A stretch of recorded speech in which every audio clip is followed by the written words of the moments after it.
I'll seek you out, flay you alive. Hey guys, Pogo here, and welcome to the next episode of the Survival Games miniseries. In this episode, we are going to write the listeners. I have a list of 5 listeners that I know that we need. There might be more that I didn't think of, and you can let me know in the description, but the 5 that I have written right here are, we don't want to allow movement before the game starts, obviously. We don't want to allow damage before the game starts, or you could turn to the person standing next to you and start attacking them, and that wouldn't be good. Then we also need a death and quit listener to remove a player from the arena. So if the player dies, or if they leave the game, then we want to remove the player from the arena. And then finally, we want to cancel block breaking. And I wrote for now because I believe I got a request to allow for block breaking and then have rollback. So I'm going to do a test probably between this video and the next video maybe, and I'm going to try an idea that I have for rollback, and if it works well enough then I will implement it here. But for now we're just going to disable the ability to break blocks. So let's go ahead and get started with these listeners. I'm going to go ahead and make a new package called listeners, because we're going to have probably 4 classes, and more if we add more, which we probably will. So the first one is going to be no movement before the game starts, which would be a player move event. I'm going to name the listener class player move. So we obviously need to implement listener here. Wrong listener. And there we go.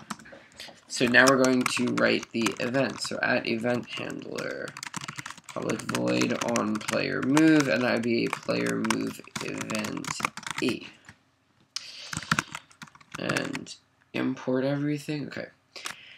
So the first thing that we need to do is we need to check if the player is in an arena. So we're going to say arena A is equal to arena manager dot get instance dot get arena for e dot get player. If A is equal to null, return. So we're getting the arena, but if it's null, if they're not in an arena, if they're in the lobby or somewhere else, then we obviously just want to return. If A dot get state is equal to arena state dot started, return. So if it's not waiting and it's not counting down, if the game's already begun, we want to allow them to move. So we want to return there. Now this next part is a player move event counts whenever the player's location changes. And when you look around, that counts because your pitch and yaw is changing. So that would trigger a player move event. So if right here I just canceled the event, players would not have the ability to look around. And I believe that in the actual Hunger Games, the movie and the book, I think that they are allowed to look around, and see their surroundings. So I'm going to go ahead and write the line, and then I'll put a comment right next to it that will just say if you remove it or if you add it, then it will change. So I'm going to say if e dot get to dot get x is equal to e dot get from dot get x, and e dot get to dot get y is equal to e dot get from dot get y, and e dot get to dot get z is equal to e dot get from dot get z. So that means that if the x, y, and z positions are the same, but maybe the pitch and yaw is different, then we want to return. And then we would say remove this line if you don't want to allow moving, or it would be looking around. And I would say instead of line, remove this if statement if you don't want to allow looking around. Because right now it says if the x's are the same and the y's are the same and the z's are the same, then we want to allow it to work. That just means that the pitch and the yaw is changing, so we can allow it. But otherwise, we can say e.setCancel true. So if the x, y, or z changes, then we want to cancel it because we don't want them to move. And this is only if they are in an arena and if the arena is already started. That should be good for there, and we're obviously going to register them at the very end. Then we need a player damage. I don't think that's it. I think it's an entity damage by entity event. So we're just going to call this entity damage by entity. I don't know if it's by entity or if it's just entity damage entity event, but we'll figure that out in a second.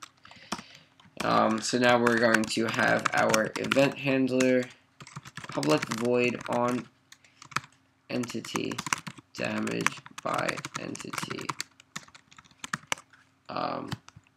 And then this will be an entity damage by entity event E. I was right. Okay.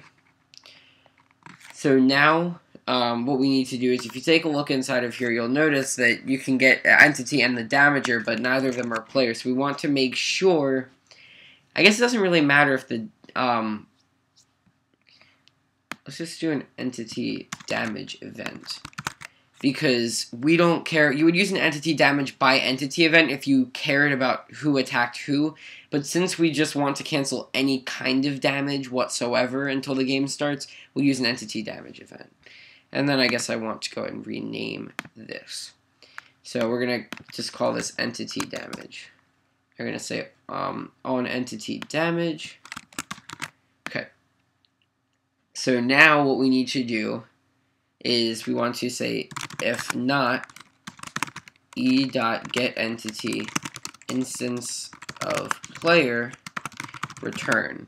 So if the entity who got damaged is not a player, sorry about that, if it's not a player but rather it's, you know, some kind of other entity, maybe an animal that got hurt, then we want to return. And then this will enable us to do the cast that we need to do. So player, I almost wrote sender, e.getEntity. So now we're going to say if, we're going to, this part we can actually copy most of this. We'll have to change one thing. But instead of e.getPlayer, it's going to be p. So we're getting the arena for the player. If the arena is null, we want to return. If the game is already started, then we want to return. And then otherwise, we just want to cancel it. So we want to make sure that it's a player who got damaged. We want to make sure that they're in an arena. We want to make sure that the arena has not already started. But then if, if everything works out, then we want to cancel because we don't want to allow the player to get damaged. Next up are the death and quit listeners, and I'm going to put these both in one class because they're both going to do the exact same thing. I'm going to write one method and have both of them call the same method. So we're going to call this player, I'm just going to call it player leave arena because it has two different things that would constitute leaving the arena. So we're going to have a public void on player death event E.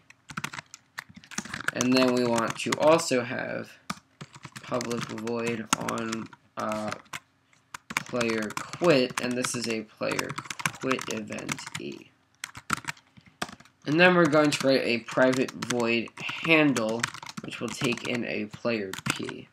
And then we're just going to call handle with e.getEntity, which does return a player, and then handle e.getPlayer.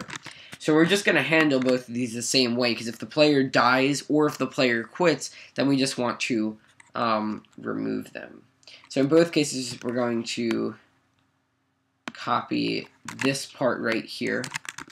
So we're going to try to get the arena for that player, but if the arena is null, then we want to return because that means that they're not in an arena. And then we can just say arena a.remove or a.remove player P, and then that will go ahead and remove the player. It'll teleport that player, and then it'll check for a winner. And that's really all we have to do. Since we wrote a lot of code in the remove player method, we really just need to call it. And that's all that it's going to take for that. Now the last thing, this is going to be really quick for now, is just a block break event. So we're going to call this block break. And this is going to, of course, implement listener. Oops. And then we're going to have our @event handler public void on player, or sorry, on block break event E. Then I believe that there's a get player. Yeah, there is. So what we want to do here is we'll go ahead and copy this part of the code right here, because again, we want to get the arena for the player who broke the block. If the arena is null, we want to return, but otherwise this means that the player is inside of an arena, and then we just want to cancel the event. So this will just cancel any block breaking. As long as the player is inside of an arena, then we don't want to allow them to break any blocks. Eventually we could add a system where it logs all of the broken blocks and then repairs them later, but I'm going to have to do an experiment, a little test to see how well that actually works. Because, you know, if a ton of blocks are destroyed and then they all have to be repaired at once, I don't know how well it would do. So we'll see. But I think that's all for now. So let's go ahead. First of all, we can delete this list. But also, we're going to go ahead and register these. So I'm going to write plugin manager PM equal to bucket.getServer.getPluginManager. The only reason why I'm doing this is because it's easier, since I'm going to be writing, since I'm going to be registering for 4 different classes, and probably more if we add more, it's just easier to write pm.registerEvent than bucket.getServer.getPluginManager over and over again. So we're just going to say pm.registerEvents. The listeners will be a block break, and then the plugin will be this. We're also going to register the entity damage, and then that will go for this. We also want to register the player leave arena, those 2 listeners, and that will be this. And then we finally want to register the player move, and with plugin this.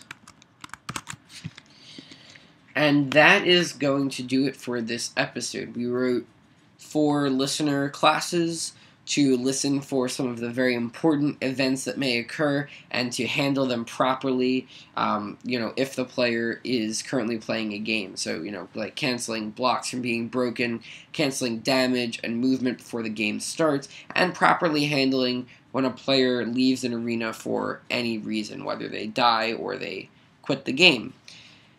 Alright, so that is all for this video. As always, subscribe if you want to see more. Comment with what you want to learn. If you like this video, click the like button.